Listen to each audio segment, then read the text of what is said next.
Barakata Yahweh, Barakata Yahweh Bahasham, Barakahak Barakatum. First and foremost, I want to give all praises, glory, and infinite honors to Yahweh, Bahasham, Yahweh. Double honors to the apostles and elders of Great Millstone who rule and teach well. In peace and salutations to you sincere Akim out there, pushing this word in truth and sincerity to the four corners of the globe. May you brothers endure to the end. This is the brother Ra'aya coming at you with another lesson, and I'll be profiling this clip from Freedom Pact, Joseph and Lewis's YouTube channel titled 4-Star U.S. Army General Says a Power Outage Could Cause Civil War in America. And regardless of how it plays out with a power outage, EMP, cyber attack, economic collapse, more LOCK downs because of a new pestilence or anything like that, there will be civil war in the United States of America. Americans from all walks of life and races and ages and classes are going to be going at each other's throats, and blood will flow through these streets. These people are literally going to paint the town red. But this is Isaiah chapter 19, verse 2. And I will set the Egyptians against the Egyptians. And this is speaking of the spiritual Egyptians as pursuant to Revelation 11, verse 8. Not ancient Egypt or Mizraim, who are Hamites, so-called Africans. These Americans, especially these Edomite or so-called white people Americans. I will set the Egyptians, the Americans, against the Americans, and they shall fight, everyone against his brother and everyone against his neighbor, city against city and kingdom against kingdom. And we can clearly see that a lot of these Americans are already in crash out season. People crashing out due to the cost of living crisis, just not seeing any future in this country. So all it takes is one little push or fuse to light off all these different black swans that could just lead to complete societal collapse and civil unrest. But, a power outage would be a very, fast track way to get these things popping off. You've had simulations and statistics run showing that I think after about a year without power in the United States of America, about 80% of the population would die. So that's a very significant number. But let's get back to this video. And this is a fair use copyright disclaimer. I do not own any of the footage in this clip, nor do I stand to gain from it monetarily. It is simply for educational purposes. What would happen in a major nation state now if we lost electricity? Not for 12 hours, but for an indefinite period of time. I would argue that in the United States, if it was indefinite and it was major areas, that you'd have a breakdown in social order very, very quickly. Right now, we do have power outages, but there is this confidence that they will be restored pretty quickly. And so even though certain select areas will go longer, there is this just absolute belief that we're going to come in with things, we're going to get it back up. And so maybe a couple of days and you'll be good. If it was absolutely a question mark, I think people in many cases would go into the survival mode. And they would do those things that they think are commensurate with protecting their family or their tribe. And I think we'd see the breakdown in social order much faster than we want to believe. And that's exactly what's going to happen regardless of the catalyst that sets it off. This is 2 Esdras chapter 15. We'll start at verse 15. For the sword and their destruction draweth nigh, and one people shall stand up and fight against another. One class, one race, one political affiliation, gender, citizen versus non-citizen, etc., etc. And swords in their hands. And that main sword in America is going to be the gun. Verse 16. For there shall be sedition among men. And sedition means conduct or speech inciting open rebellion against a ruling authority or monarch. So what? Civil war. and invading one another. They shall not regard their kings nor princes, not giving a damn what somebody in a suit and tie with a title in front of their name or what somebody in a uniform has to say. People ain't gonna give regard to these politicians, these governors, these senators, these mayors, hell, even the president, or the authorities like the military or the police that uphold the system. And the course of their actions shall stand in their power. And what did that Edomite general just say? If these things were to happen, people would take matters into their own hands for their own interests and for the interests of their family. People out here getting it how they live by any means necessary. A man shall desire to go into a city and shall not be able. What does that sound like? A state of martial law, which a cyber attack, a EMP, or a blackout would quickly bring in a state of martial law, lock down these cities, and maintain order, and also have the right identification so we know who you are. And as we see, Donald Trump and a lot of different governors from different states are flooding DC with the National Guard, and he's talking about making DC a model for what to do in different cities. So boots are going to start hitting the ground all across the country, ready for whatever comes to make their presence necessary. Verse 18, for because of their pride, the city shall be troubled, the houses shall be destroyed, and men shall be afraid. Verse 19, a man shall have no pity upon his neighbor, but shall destroy their houses with the sword.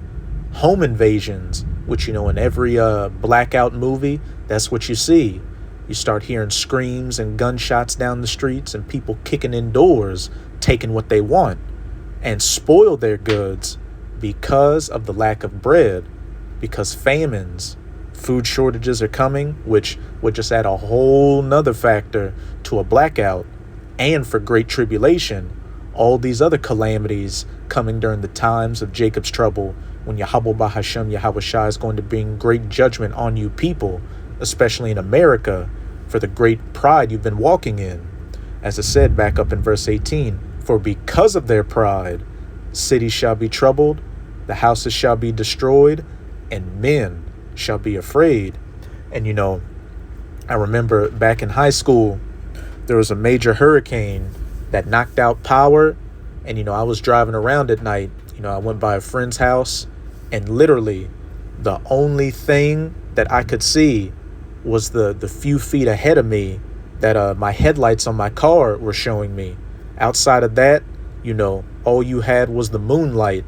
So it was pitch black, and it was so quiet, what's that saying? You could hear a pin drop. And the power, eventually came back on, a couple of days or maybe a week later. So imagine that, but for weeks, months, a year.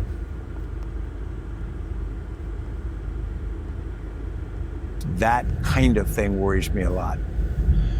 And just on that point, because you've made the case in On Character that there is this perhaps erosion of character that we've seen, and I've been really curious, and just to tie this into this point, for something like that to happen, for a power outage to really spark that kind of really civil disobedience, that frightening civil disobedience, and if perhaps we strip that back and we look at, we tie that into this erosion of character, what are perhaps the most kind of concerning aspects through there? And do you see that erosion of character at the level of the individual, or is it more at the institutional level that could give rise to something as serious as perhaps, that civil disobedience there? Yeah, I think it's both. If we start at the individual level, we are all raised. I think we learn character. I don't think we're born with character. You learn it from parents and examples and things you read and whatnot. And it becomes a set of rules or habits for most people who have a certain level of character, and it's things they do and things they don't do. Often it's got a religious base to it, 10 Commandments or other religious guidance, but it's always based around a set of norms that says this is how I should conduct myself. When you join the military, of course, we know they start on day one. They cut your hair off. They take your name away. They give you new clothes. They do all of those things to try to change who you are so that you see yourself as a part of a greater whole, a team, so that you accept new norms. And most people who enter the military, interestingly enough, the first time they go home to visit their parents, people say, well, you stand up so much straighter. You speak more direct. It's a number of things.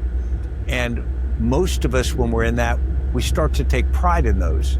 And they start to define how we see ourselves. And so on the individual level, it is establishing an identity with a set of personal expectations that are very, very important. We've got this era where we say it is okay to be a scoundrel as long as you just tell people I'm a scoundrel. And instead of people, rejecting you, they go, oh, Stan's a scoundrel. All right, isn't that nice? And I find that extraordinary because you don't need many scoundrels in your group before you've got a real problem. On the societal level, I think you just expand that because society used to have norms. Well, I don't want to say there was the good old days because they were never that good. But the reality is when you have a society that has norms that says we don't do certain things, you call it, we don't litter, we don't kill, we don't steal. Suddenly you've got the ability for society to have rules that people can live with and feel secure, they can interact and whatnot. Once you allow those to erode, then suddenly everybody is forced into sort of the survival mode. Because and that's exactly the times we're living in. Perilous times, narcissistic times, sociopathic and psychopathic times. And this is all the results of the rulership of the wicked, Esau, Edom. As it says in Proverbs 29 verse 2, when the wicked are in authority, the people mourn. Or in Psalms chapter 12, I believe verse 7, the wicked walk on every side when the vilest men are exalted. Esau, Edom is what? A rapist, a robber, a murderer, every, horrific thing in society you can think about are the characteristics of these Edomites. Hence why, you've got these people running around in this base, state that they're in. The only thing holding it back is what? A prison sentence, getting deleted by cops or anything like that. But when that little bit of rule and order is taken away, these people are going to act on these base, vile instincts that they've been bottling up.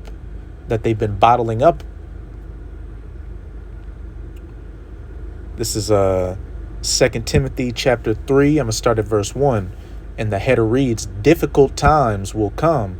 This know also that in the last days, which we're currently living in, really the last second to the last days, perilous times shall come. For men shall be lovers of their own selves, narcissistic, covetous, wanting what others have, just trying to get as much as they can get by any means necessary. This whole society, in America is about getting that almighty dollar, which, as it says in the scriptures, there's nothing wrong with having money. It's a defense. But what? The love of money is the root of all evil. Damn near every American citizen out here is a prostitute. For the right price, they'll be willing to do anything you want. Boasters, proud, blasphemers, disobedient to parents, unthankful, unholy, without natural affection, truce breakers, false accusers, incontinent, meaning they don't have any self-control. Whatever lusts you're feeling, you go act on them. Fierce, despisers of those that are good, traitors, heady, high-minded, lovers of pleasures more than the lovers of the Most High. And we can especially see it by just going to social media, which is really giving us a window into just the depraved mindset that a lot of these Americans have out here. And like I just said, the only thing holding that back is what? The police and, going to jail. But when that's taken out and we truly do have a state of anarchy out here, you're going to see a type of savagery you only ever thought could exist in the movies. This is Matthew chapter 24, verse 12. And because iniquity shall abound, the love of many shall wax cold. And when we go to that word iniquity in the Strongs, it's G458, anomia, which in the outline of biblical usage reads, the condition of, without law, because ignorant of it, because of violating it, contempt and violation of law, iniquity, wickedness. And this is ultimately talking about the world being without laws, statutes, and commandments of the scriptures governing it. But hey, this also talks about the laws of these different governments. And we can already see, people are beginning to ignore and hold in contempt, the laws in America. And it's only going to get worse as the economic situation deteriorates out here and people are in that, fight or flight mode. So just imagine when there is no authority out here to police the streets. You're truly going to see iniquity abound. And as it said, the love of many shall wax cold. And that word cold is what? G5594, psycho, which a metaphor of waning love.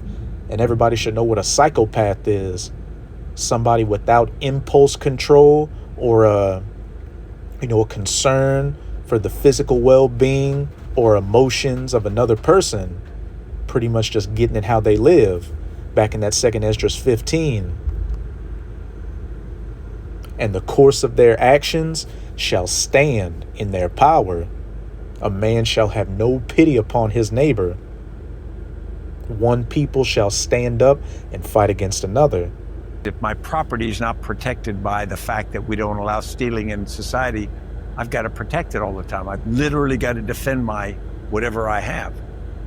So I think we've let society's ideas of what character is, a societal level of character, conduct. I think we've allowed that to erode to an era that I think has cost us.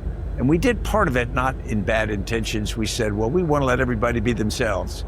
We don't want to tell people how to act. But in a full sense, you have to tell people. There have to be rules in how.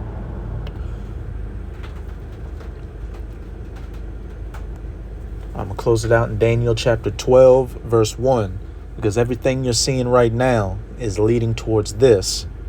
And at that time shall Michael stand up, the great prince, which standeth for the children of thy people, you Israelites, you so-called Negroes, Latinos, and Native Americans. And the times we're coming into, which are known as Jacob's trouble, is going to get so bad that the archangel Michael is going to have to intervene on behalf of the elect. And there shall be a time of trouble, Jacob's trouble, such as never was since there was a nation, even to that same time.